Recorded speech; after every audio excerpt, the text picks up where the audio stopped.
I'm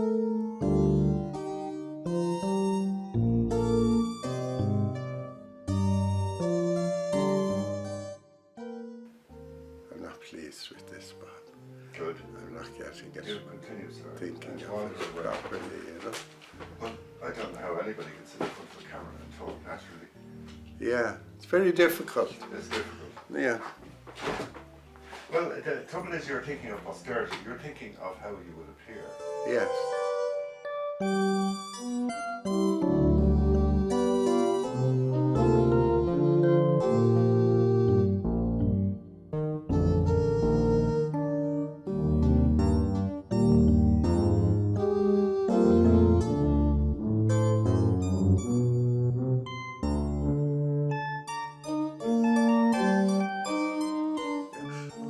I didn't want to do the sweepstake story. Conor O'Brien came to me, he was the editor of the Sunday Independent, and he said to me, why don't you do a story on the sweepstakes? And I thought, you know, okay, have a look. And I had a look and I couldn't find anything. But there was one aspect to it that touched me, and that was Mary Maher, who was a journalist in the Irish Times, spoke to me about the condition of the women in the sweepstakes and how badly off they were and the miserable pensions and stuff like that. And that started me into it. And it also provided me with a primary source. And when I started from the primary source onwards, I began to gather stuff. And I got a TD to bring the documents out of the Dáil Library, to smuggle out the reports that they gave to TDs but kept from the public. What was the Irish Hospital Sweepstakes? I don't know anything about it. Well, it was a lottery, first of all, but it was a lottery that went worldwide, essentially because it had the backing of the Irish government. There's numerous lotteries. I mean, lotteries were very popular all through the 1800s and through the 1900s. And very, very popular in the 1920s. Now, the thing about them, though, was you took your chances with these lotteries because you didn't know if you were actually going to get a prize, and a lot of them were fraudulent. You know, you would give in the money and you would hear nothing since. And they were not only fraudulent abroad, but they were fraudulent in Ireland. And one of the founders of the sweep, Richard Duggan, actually was running lotteries that had kind of ludicrous aspects to them.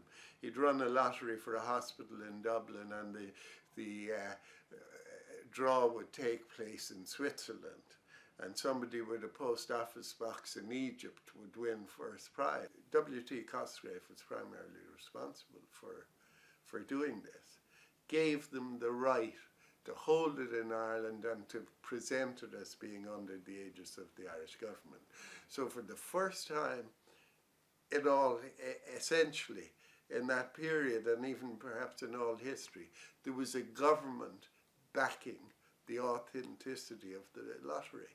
And as a result, they sold it everywhere.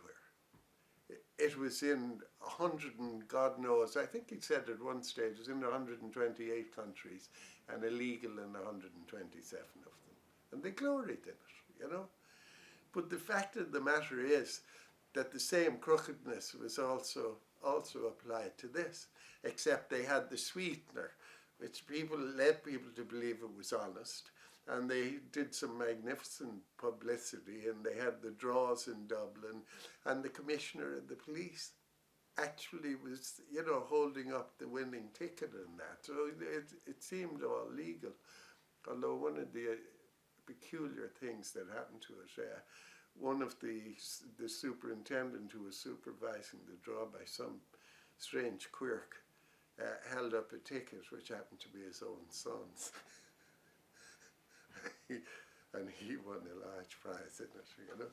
So the more you get into it, the more you saw what was crooked about it.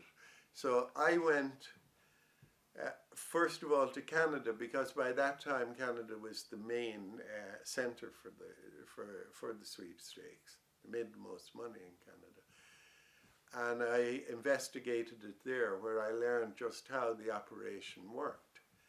And then I went to the United States, and I went to New York, and I went to the newspaper libraries in New York.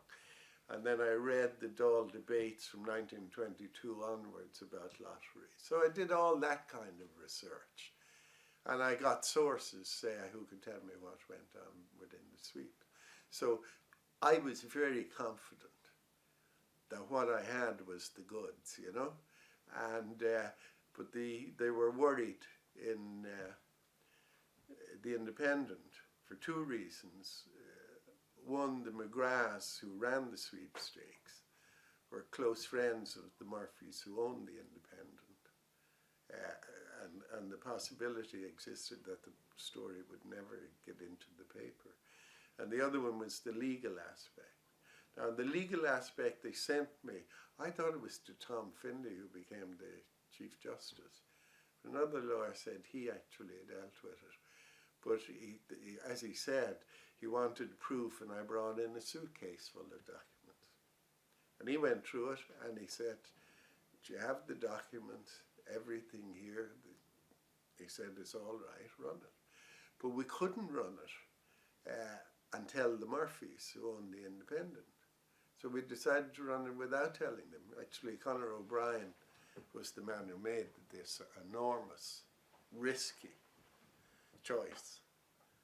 And he rang my wife, Barbara, actually, while I was away at the time, and he said, "This is the most extraordinary story I've ever read." And so we ran it entire because it was a big story, and we cut it in half. They'd never let the second half be published.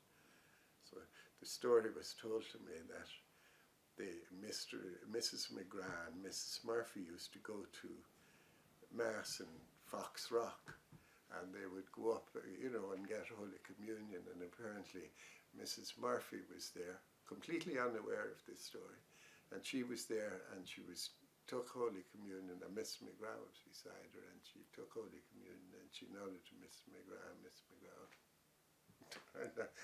and stomped off. So it caused hell, all hell broke loose. The Murphy, the Major Murphy, who's the major shareholder, came into Conor with a statement saying Major Murphy had no knowledge of this story being published in the Sunday Independent. He was trying not to lose his friendship, you know. Conor said to him, "You couldn't put that in, it would make you look ridiculous, you know." So all hell broke loose throughout then.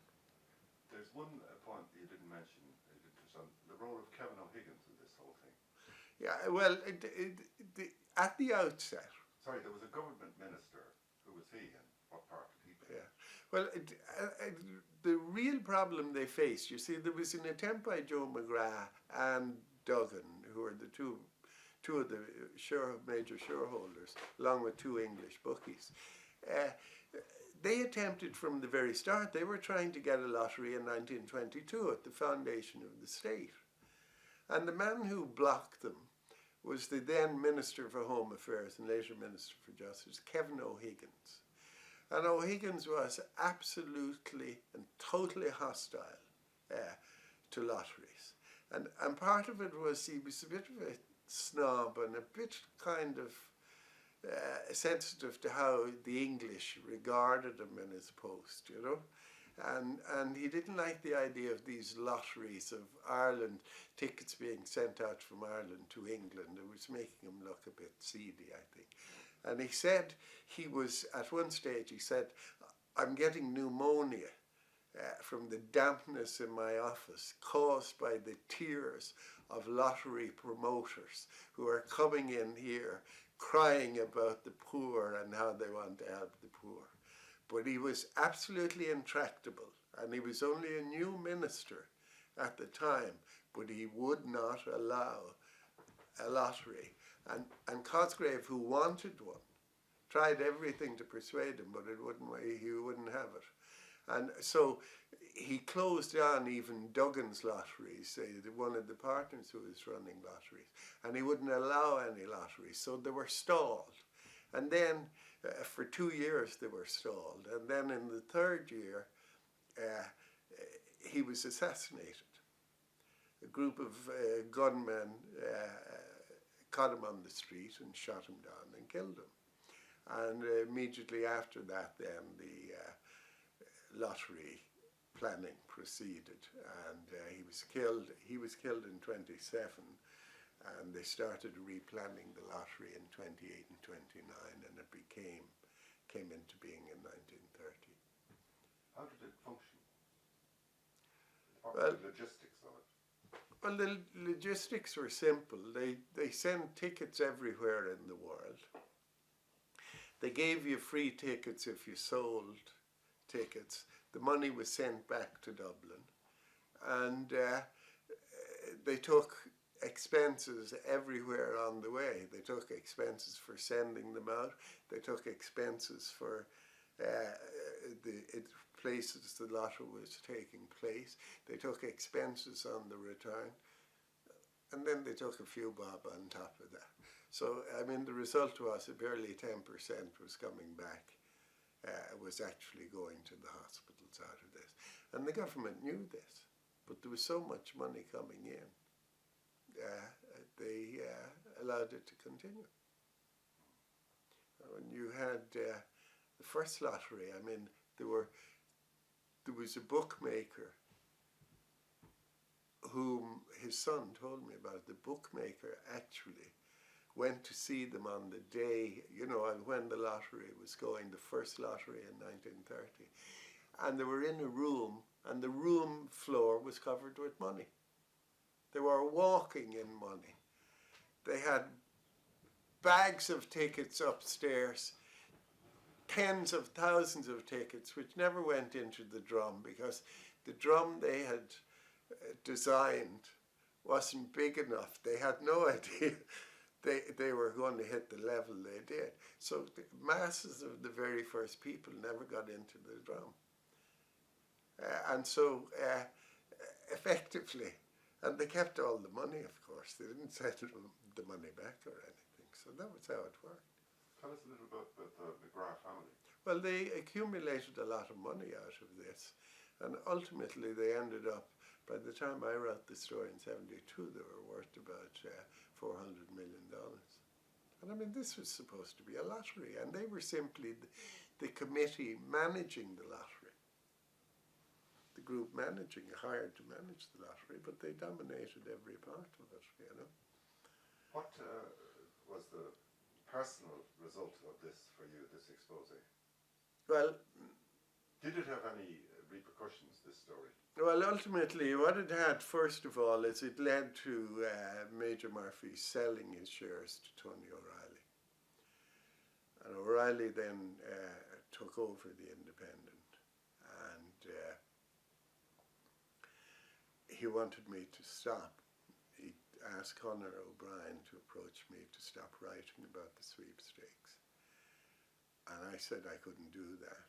And but I didn't, I mean, I had great regard for Conor O'Brien, and I wanted to try and find a compromise, because I didn't want to hurt him for the enormous courage he had taken in publishing the sweeps and that.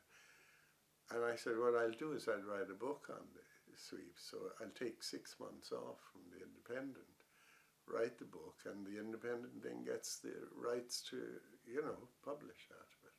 So that was generally the agreement, because O'Reilly said he had been threatened by McGrath that if we continued publishing stories about the sweepstakes, Paddy McGrath would arrange to buy the Independent group, and he would break it up into individual papers.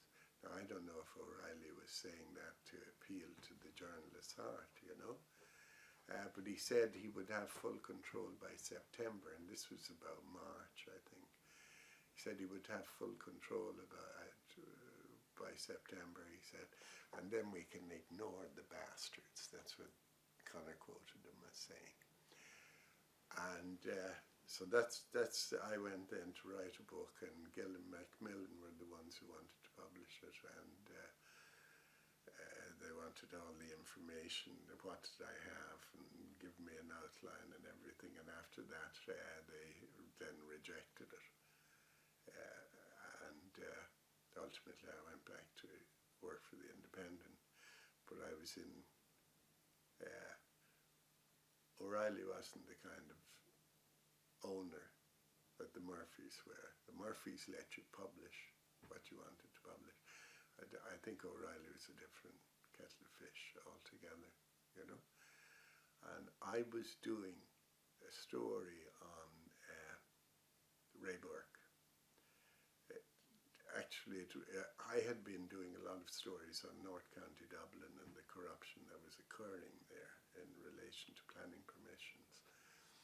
And the journalist Paul Murphy came to me and said, this looks like something in relation to Ray Bourke. And I went investigating Ray Bourke. And it was an extraordinary coincidence in some ways, but I do a lot of research when I'm doing these things. And in this particular case, I went into the company's office. I looked for any companies he was involved with. Ray Bourke was involved with. Then I looked at any lawyers he was involved with, and I looked at companies related to them. And then I looked at companies' accountants that he might be involved with, and I went through looking at companies they were with. And I was carrying a big bundle across the company's office of these files, and out of them a page fell, and it was a page in which it said, Ray Bourke for planning permission, for planning expertise, I think, or professional services, £14,000, or £15,000, I think it was 14. So here was a man who, the company that had gotten planning permission for a particular batch of land in North County Dublin that we were tracking.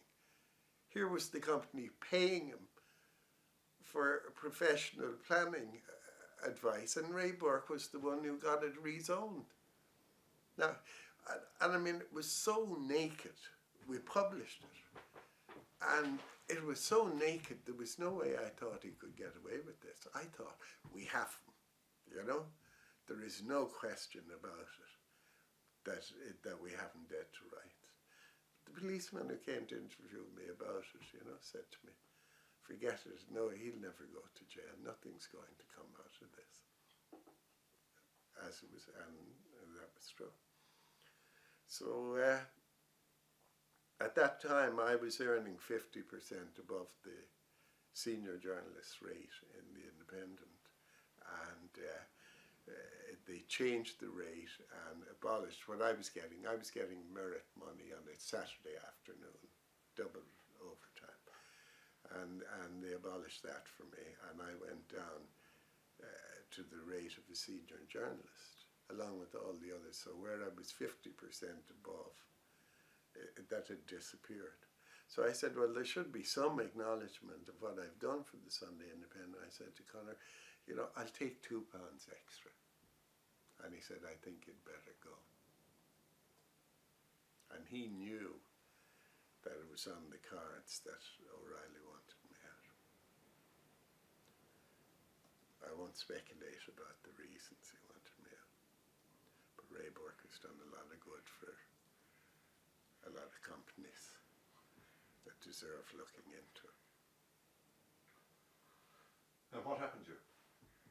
Well, I just happened at the time to be doing some work for a Canadian, the Canadian Broadcasting Corporation. I was writing a script, I wrote a script for the program. And you see, my life was pretty much over as a journalist in doing the Ray Bourke story. I had a contract with RTE. I had been working for RTE, but every program I worked on, they closed down. I mean, I did the thing one time, I worked for Home Truths, and I did the thing where I stuck it on the wall saying Home Truths is now being changed to Half Truths, and anybody who still has opinions are invited to hand them in to the chairman by May 24th when the referendum will be held. So that was part of it, and everything I worked on in RTE was closed down, you know. and so successively so. So all I had ended up with was a 6-month contract with 7 days. 1st of January 74 to the end of June. And I arrived 1st or 2nd of January to go in the door, and the managed security guy said, "Sorry, you don't have a pass." I said, "What are you talking about? I'm working it." He said, "I'm sorry, I can't let you in without a pass." So I called, I said, "Give me 50 states, the one I worked in Canada." I said, "Give me 7 days." Somebody came on, and I said, "Can you send somebody down to get me in here? I don't have a pass." And the girl went away, and she came back and she said, "I'm sorry, there's no one available." So I said, "Well, will you take a message to whoever was the executive producer?" I said, when he sends me out a pass, I'll come in to work. Otherwise, send me my money out." And I went home. And for the next 6 months, I received my money every week and never got a pass. Never got in. And actually, in 77 or 78, Charlie Bird and Michael Heaney came over to interview me in Canada about the sweepstakes. And I gave them a proviso at the start. I said, "This will never get on the air." And they said, Michael Heaney said, "I'll resign if it doesn't." And I did, I think I did 3 or 4 roles with them, you know. And the story eventually appeared. They came over in 78. The story appeared in 94. And I wasn't in it.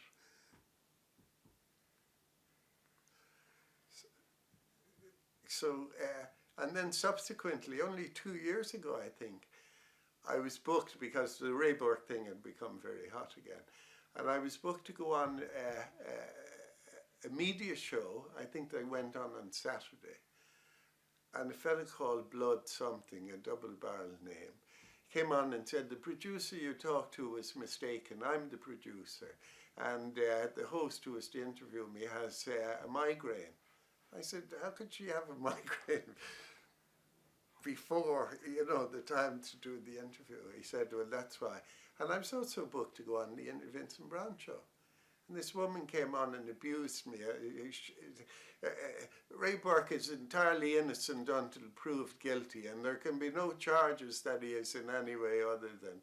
And then she said, "And you won't be on your own, you'll be on with a group of other people."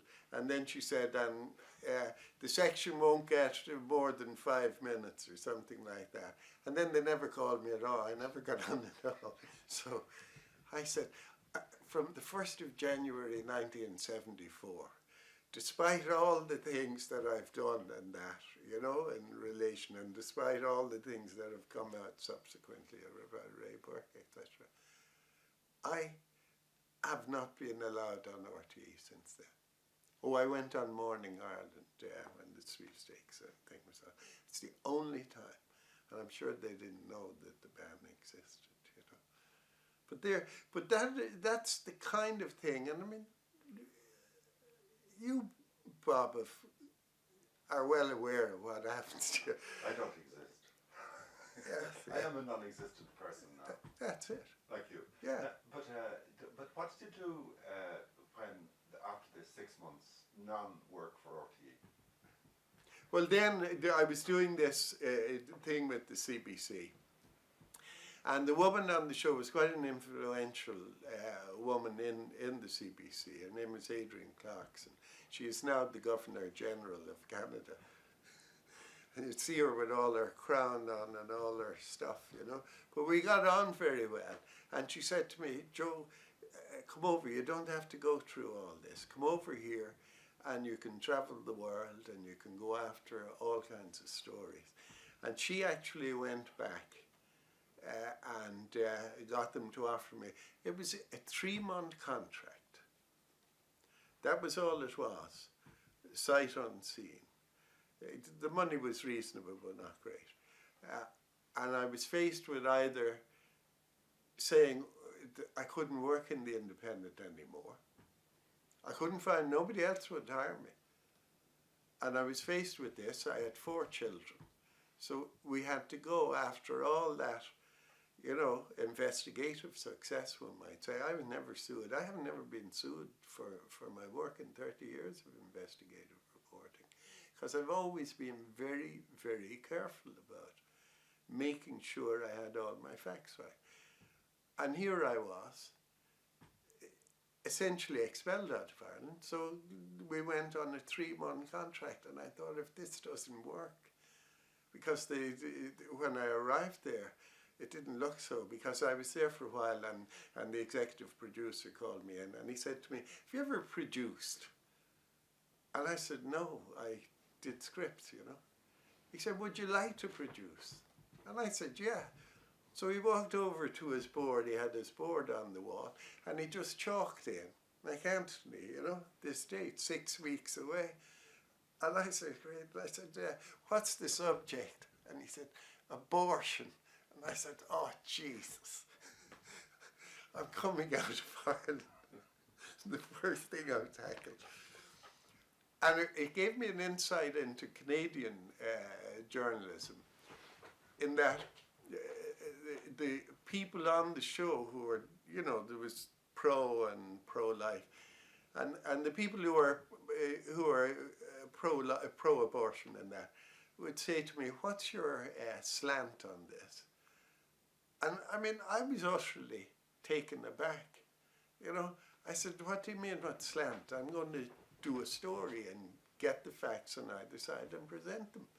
And they couldn't kind of grasp that. And there was a lot of this kind of personal journalism in Canada, which I hadn't been aware of. So I went out and did it, and I caught a woman who dressed up and pretended to be pregnant and infiltrated the pro-abortion clinic. And Adrian, who was the host on it, gave her such a roasting that the crew in the studio were shouting in protest.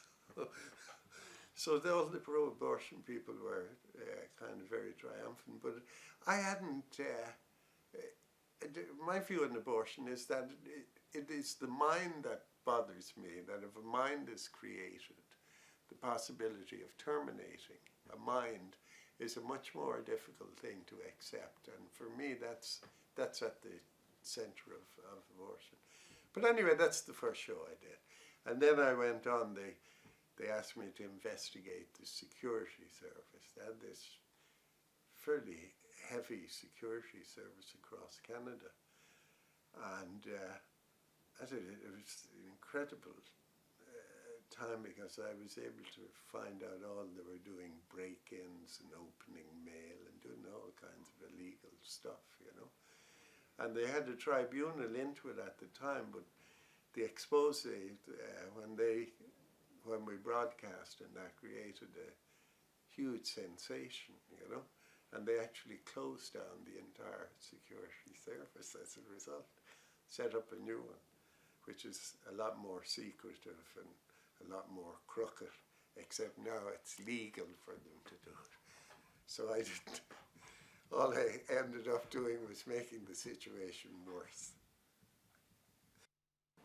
That sounds like a very interesting life. Yeah. And meanwhile, Barbara was at home raising the 4 kids. That's right, yeah. But, and no small risk during the time when we were in Ireland either. There's a lot of, there were not a lot, there were death threats and stuff like that. Got a fair amount of them, and Barbara used to put the kids in the back of the house, and she would come out. She never told me this, and she would get under the car and look to see if there was anything attached.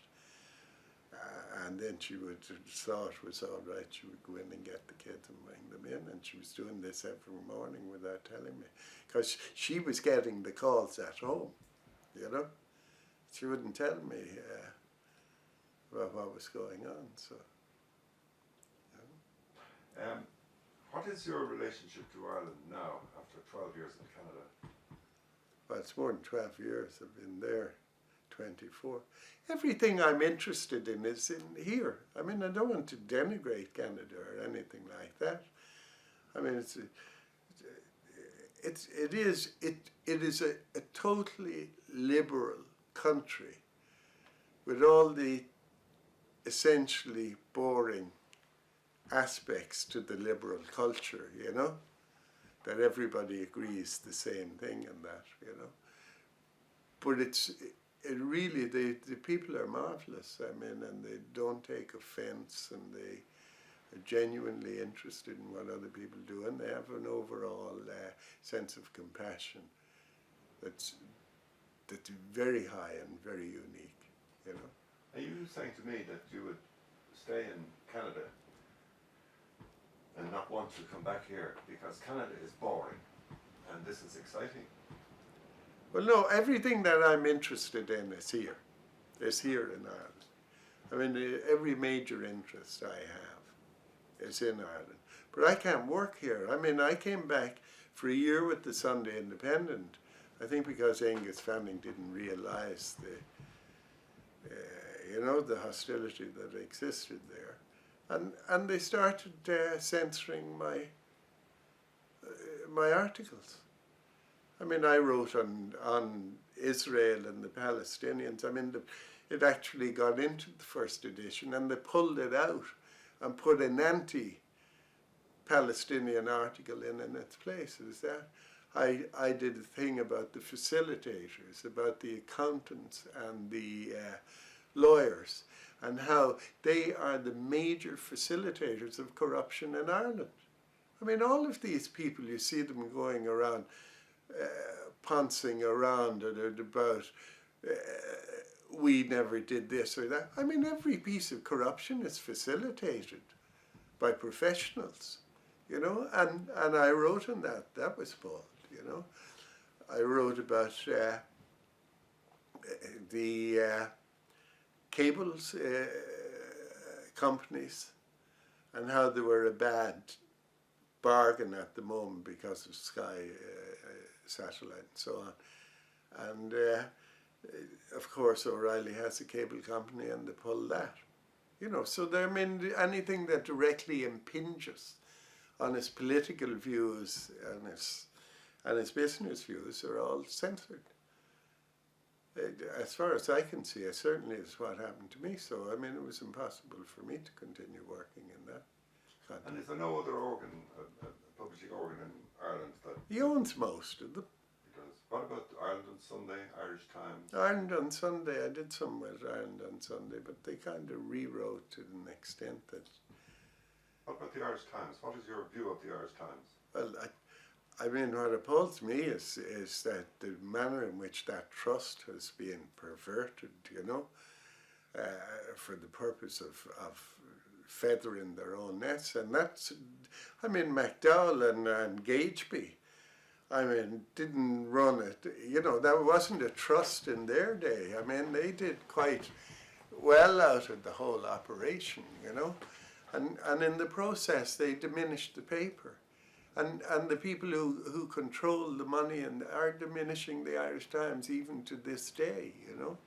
And so what are you going to do? I mean, what can I do? I can't get a job in the Independent. I can't get a job in RTE.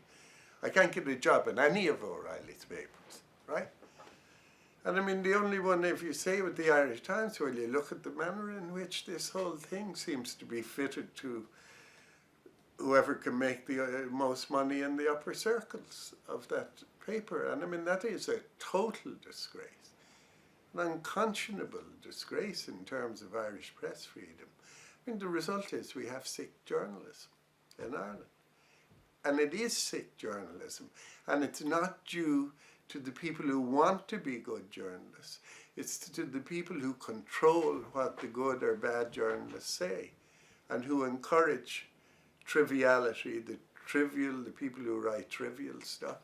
I mean, you couldn't, I mean, at a Sunday morning, I mean, the level of triviality that you read, it's unbelievable, you know?